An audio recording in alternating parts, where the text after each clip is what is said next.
My mother-in-law had a talent for wearing two faces. In public, she treated me like the perfect son-in-law. She bragged about me to relatives, told her friends how lucky her daughter was, and never missed a chance to praise me when other people were listening. But the second we were alone, it was a different story. And for years, nobody believed me. The first time I met Linda, she wrapped me in a hug and announced to the entire family that I was exactly the kind of man she wanted for her daughter. Everyone smiled. I smiled too.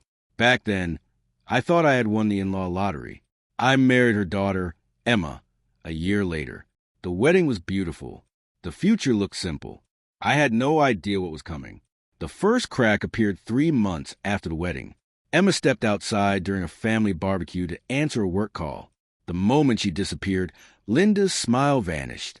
She took a sip of her iced tea and looked directly at me. "Marriage is harder than most men realize," she said. I nodded politely. Then she added, "Some husbands never quite become providers they promised they'd be." The words caught me off guard. At the time, I was working 60 hours a week and helping pay off Emma's student loans. I wasn't sure if it was a joke. Before I could respond, Emma returned. Instantly, Linda smiled. "Daniel was just telling me about work," she said warmly. It was like someone had flipped a switch. I convinced myself I was imagining things. I wouldn't make that mistake again. Over the next few years, the pattern repeated constantly. Whenever Emma was present, Linda praised me. Whenever Emma left the room, the criticism started. If I bought a new car, she'd tell me it wasn't practical. If I got a promotion, she'd mention someone who earned more. If Emma complimented something I had done around the house, Linda would somehow find a way to point out a flaw. Nothing was ever direct enough to repeat later. That was the genius of it. Every comment lived in a gray area. Just subtle enough to deny. Just sharp enough to hurt. One Christmas, she pulled me aside while everyone was opening gifts. "My daughter always dreamed of a bigger house," she whispered. We had purchased our first home 6 months earlier. Another time she looked around our living room and said, "It's cozy." Then she paused. Not everyone could afford more, I suppose. The worst part wasn't Linda. It was that nobody else ever saw it. Whenever I tried mentioning it to Emma, she shook her head. "Mom doesn't mean anything by it. That's just how she talks. You're reading too much into it." After a while, I stopped bringing it up. What was the point? From the outside, Linda looked perfect. She volunteered at church. She remembered birthdays. She baked cookies for neighbors. To everyone else, she was the sweetest woman in town. To me, she was a constant reminder that I would never be good enough. Then came the dinner that changed everything. The dinner where she finally forgot which face she was wearing. And for the first time in years, everyone heard exactly what I had been hearing all along. The dinner was supposed to be simple. Just family, food, and one peaceful evening. Emma and I were hosting at our house for the first time since finishing a major renovation. Nothing extravagant, just a chance to get everyone together. Both families were coming. My parents, Emma's parents, her brother and sister, a few cousins, about 15 people in total. I spent the entire Saturday preparing. I cleaned the backyard, set up extra chairs, grilled food, and made sure everything was ready before guests arrived. By 6 o'clock, the house was full. People were laughing. Kids were running through the hallway. The smell of barbecue filled the air. For once, everything felt perfect. Even Linda seemed unusually pleasant. She complimented the food, praised the house, told everyone how proud she was of what Emma and I had built together. If you didn't know her, you'd think she was the most supportive mother-in-law on earth. Halfway through dinner, Emma's brother asked for help moving a heavy patio heater. Emma and a few others went outside to help. For the first time all evening, Linda and I were sitting at the same table, without Emma nearby. I noticed it immediately. So, did she? The smile disappeared. Not completely. Just enough. Then she looked around the table. My parents were seated across from us. Her husband sat beside her. Several relatives were still eating. Normally, Linda waited until we were alone. This time she didn't. Maybe she forgot herself. Maybe she thought nobody would challenge her. Either way, she made a mistake. She looked directly at me and said, "You know, I always imagined Emma would end up with someone more ambitious.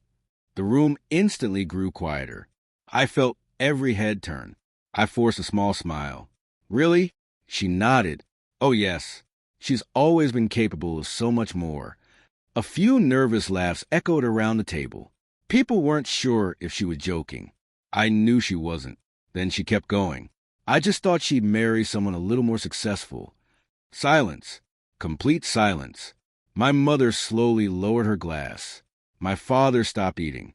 Even Linda's husband looked uncomfortable. For years, her comments had been private. For years, she had hidden behind closed doors. Now she was saying them in front of everyone, and she didn't seem to realize it. I looked at her calmly. Linda, are you saying Emma settled for me?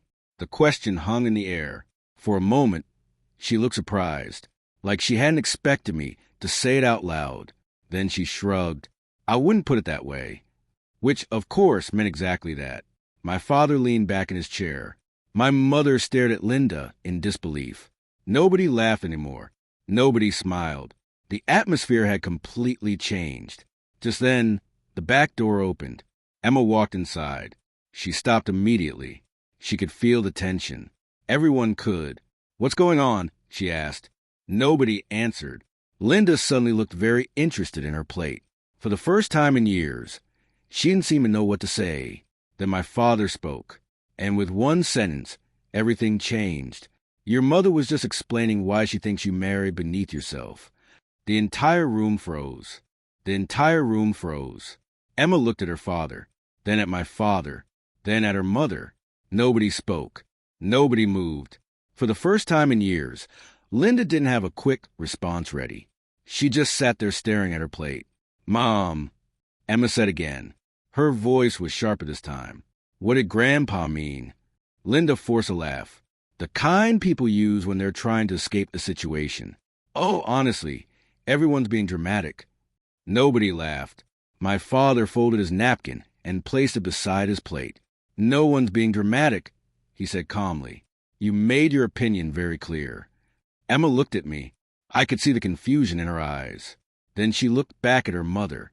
Did you say that? Linda immediately shifted into victim mode. I think people are twisting my words. That answer told everyone everything. Because it wasn't a denial. It was an excuse. Emma crossed her arms. Mom. The room became silent again. For the first time all evening. Linda looked uncomfortable. I just said I always imagined something different for you. Emma blinked. What does that even mean? Linda sighed dramatically. As parents, we have expectations. My father couldn't help himself. You expected a different husband? Linda shot him a glare. Her husband, Richard, looked like he wanted to disappear through the floor. Then Emma asked the question nobody had expected. Is that why you've always treated Daniel differently? Linda froze. Completely froze. I felt my stomach tighten. Because suddenly, all those years of comments were about to come into the light. Emma turned toward me. Daniel.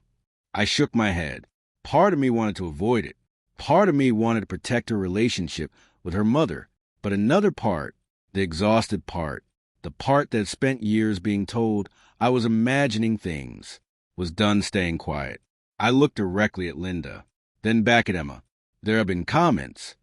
Emma frowned. What comments? Linda immediately interrupted. Daniel's being ridiculous. I ignored her. There have been comments for years. The room stayed silent. If I got a promotion, she'd compare me to someone making more money. Emma's expression changed. If we bought something nice, she'd explain why it wasn't impressive. Linda shifted in her chair. If I fixed something around the house, she'd tell me how someone else could have done it better. Now, even Emma's brother was staring at their mother. I continued. Every single time we were alone, Linda slammed her hand onto the table. That's not true. The outburst shocked everyone, especially because it came too quickly, too defensively. Emma stared at her mother. Then why are you so angry? Linda opened her mouth. Nothing came out. Richard finally spoke. It was the first thing he'd said all evening, and it changed everything. Because he's not lying. The room went completely silent. Linda turned toward her husband. Her eyes widened. Richard. No. His voice was calm. Tired. The voice of someone who had been carrying something for a long time. Enough. Linda looked genuinely stunned. He rarely challenged her. Apparently, everyone knew that, including her. Richard looked toward Emma, then at me, then at the rest of the table. I've heard the comments too. Nobody moved. Nobody even reached for their food. The entire room was locked on him. I heard them after Christmas 2 years ago. Linda's face lost color. I heard them after your birthday dinner. Another pause, and after the barbecue last summer. Emma slowly sat down. She looked like someone trying to process years of information all at once. Why didn't you tell me? She asked quietly. Richard sighed. Because every time I brought it up, your mother said she was joking. Nobody spoke. Then Emma looked at Linda, and for the first time all night, Linda looked scared, not embarrassed, not annoyed, scared, because for years she had controlled the story. For years she had been able to convince everyone that nothing was wrong, and now the people she expected to defend her were confirming everything instead. Emma's eyes filled with disappointment. Mom. Linda looked down. Did you really spend years treating my husband like this? The silence that followed was louder than any answer. Nobody said a word. Linda sat there staring at the table. For years she had always had an answer, always had an excuse, always had a way to make herself look like the victim. But this time was different. This time everyone had heard it, and worse for her, everyone believed it. Emma waited. Mom.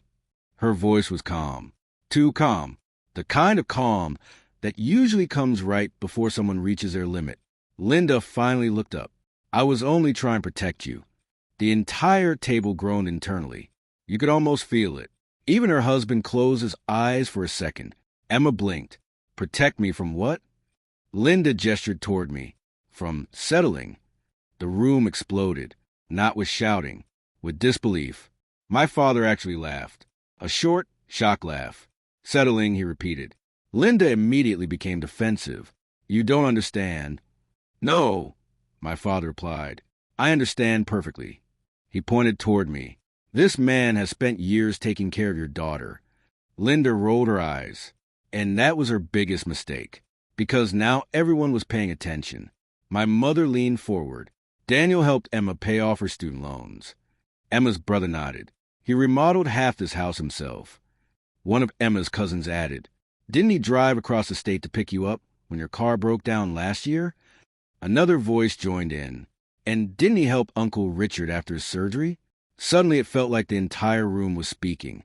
Story after story. Memory after memory. Every person at that table had an example. Every person except Linda. Because, while she had spent years criticizing me, everyone else had been watching what I actually did. Richard finally spoke again. You judge him because of his paycheck. Linda's head snapped toward him. I did not. Yes, you did. His voice was firm now, stronger than I'd ever heard it.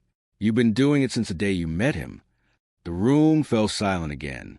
Richard wasn't finished. You wanted Emma to marry a lawyer. Linda said nothing. You wanted a doctor. Nothing. You wanted someone wealthy. Still nothing. Richard looked at me, then back at her. And because Daniel wasn't those things, you decided he wasn't good enough. Emma looked like she'd been punched in the stomach. Not because she was hearing something new, because she was realizing it was true. All the pieces were finally fitting together. The comments, the criticism, the subtle insults, the constant comparisons. For years, her mother had never judged my character. She had judged my income. And suddenly everyone could see it. Emma pushed her chair back. Slowly, the sound echoed through the room. Linda looked up immediately. But Emma wasn't looking at her anymore. She was looking at me. There were tears in her eyes. Not tears of sadness. Tears of guilt. I'm sorry. The words caught me completely off guard. Emma, no. She shook her head. I'm sorry. Her voice cracked. You told me something was wrong. The room stayed silent, and I didn't listen. I looked down. For years, I'd wanted this moment. For years, I wanted someone to believe me. But now that it was happening, I didn't feel victorious. Just tired. Emma turned toward her mother, and the disappointment in her voice was worse than anger. "So all these years," she paused, "you were pretending?" Linda opened her mouth, then closed it, because there wasn't a good answer. Not anymore. Not with 15 witnesses sitting around the table. Not after years of lies. For the first time in her life, the performance was over, and everyone could finally see who she really was. The room stayed silent. Nobody reached for their food. Nobody looked at their phones. For the first time all night, Linda had no control over the conversation, and she knew it. "Emma," she said softly, "I was only trying to look out for you." Emma shook her head. "No." The word landed hard. "You were looking out for yourself." Linda's eyes widened. "What does that mean?" Emma laughed once. Not because anything was funny, because she finally understood. "You didn't care whether I was happy." The room was completely still. "You cared whether my life looked the way you wanted." Linda immediately started crying. Real tears, or at least convincing ones. Normally, that would have changed the entire room. Normally, everyone would have rushed to comfort her. Not this time. Not after what they'd heard. Not after what they'd seen. Richard sat quietly beside her. My parents said nothing. Even Emma's siblings stayed silent. For once, nobody was rescuing her. Nobody was changing the subject. Nobody was pretending. Emma looked around the table, then back at her mother. "Do you know what's really upsetting?" Linda wiped her eyes. "What?" "I almost lost trust in my husband because I trusted you. That hit harder than anything else." Linda's face fell. For years, she convinced Emma that I was being overly sensitive, that I misunderstood things, that I was imagining problems. And Emma had believed her. Now she realized how unfair that had been. Emma reached over and took my hand. The gesture was small, but after years of feeling alone in this situation, it meant everything. "I'm sorry I didn't see it sooner." I squeezed her hand. "It's okay." And for the first time, I actually meant it, because I wasn't angry anymore. The secret was out. The pretending was over. There was nothing left to prove. The dinner ended shortly afterward. People gathered their things. Conversation stayed quiet. Nobody really knew what to say. As everyone was leaving, Richard stopped beside me at the front door. He looked exhausted, older somehow. "I'm sorry." I shook my head. "You don't owe me an apology." "Maybe not." He glanced back toward the dining room. "Still wish I'd spoken up sooner." Then he left. A week passed. Then 2. Linda called several times. Neither of us answered. She sent long messages explaining herself. Then messages blaming everyone else. Then messages pretending nothing had happened. The pattern never changed. Eventually, Emma met her for coffee. Alone. When she came home that evening, she looked sad. Not angry, just sad. "How'd it go?" I asked. Emma sat beside me on the couch. She still doesn't think she did anything wrong. I nodded. Honestly, I wasn't surprised. Some people spend so many years protecting their image that they stop seeing reality. Emma leaned her head on my shoulder. "But I do." That was enough. Months later, family gatherings felt different. Lighter. Easier. Not because Linda changed. Because everyone else had finally seen the truth. The comments stopped. The comparisons stopped. The little insults disappeared. Not because she wanted them to. Because she no longer had an audience willing to ignore them. And sometimes that's all it takes. Not revenge. Not a dramatic confrontation. Just one moment where the mask slips. One moment where everyone sees what you've been seeing all along. After years of feeling invisible, that's exactly what happened. And honestly, that was more satisfying than any argument could have been.